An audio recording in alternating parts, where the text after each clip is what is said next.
Habari Gani, and welcome to day 4 of Kwanzaa, Ujamaa.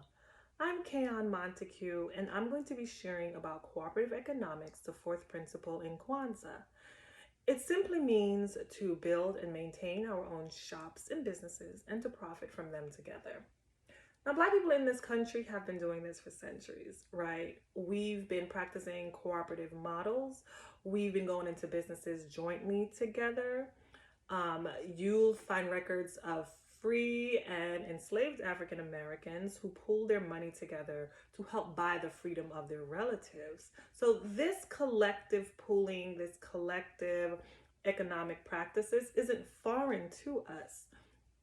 We have early models in the form of savings account or mutual aid societies that pooled monies to buy farm and land equipment to help address the need that farmers were facing, or that families were facing, not having any land, or farmers had to experience discrimination in banking practices that did not allow them to purchase equipment at a fair price.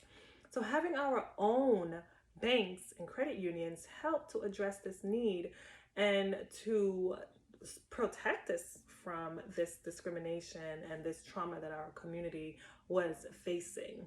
One very successful example is in Richmond, Virginia. Now, this organization was called the Grand United Order of True Reformers, and it was established in 1881.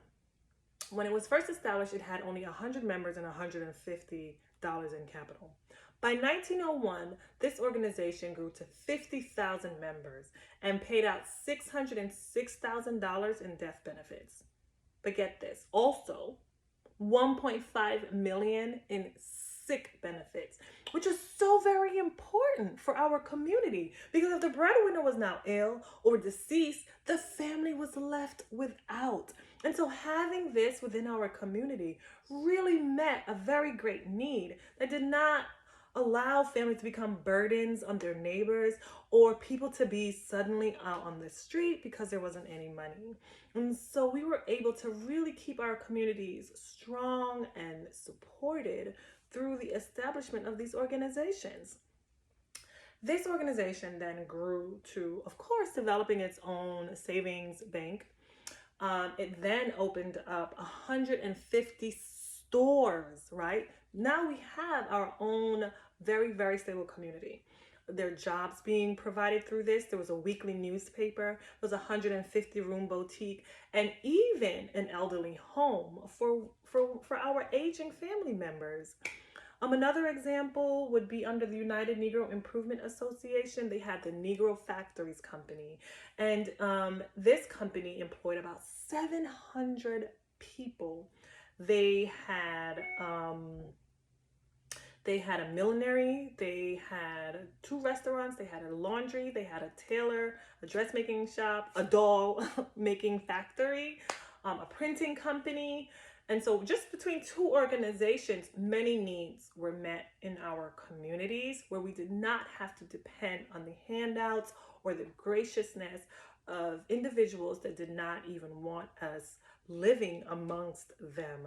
And so cooperative economics really helped to insulate our communities and to preserve the dignity of our people, because now we were able to feed our children through our own means. Modern examples of cooperative economics now take on the structure of the Rochdale cooperative model developed in Europe. And it just puts some structure around it. It says one member gets 1 vote. That helps it from turning into like some one person controlling everything. There's transparency in financial practices. And it has to still meet a need for the community, which is what we've always been doing, right? They probably took that from us. So now today you have the Mandela Grocery organization out in West Oakland. They've been around there for 10 years, and they've been meeting the need for this community because it's a designated food desert. They do not have access to fresh food and fresh produce. And so what the Mandela Factory have been doing is giving this community good food to help them to become healthy and well, right? And they're looking to expand into East Oakland because it's the same dilemma there. In Brooklyn, it's the same thing. Brooklyn Packers gives out thousands of boxes, sells thousands of boxes weekly to the community. So they also have access to fresh food and produce. And this is also a worker-owned cooperative. And so we can see how we can be successful just by coming together. And by coming together, we meet our own personal need as well as the need of the collective. And we are able to maintain our own health, our own wellness, our own dignity through cooperative models. Happy Kwanzaa.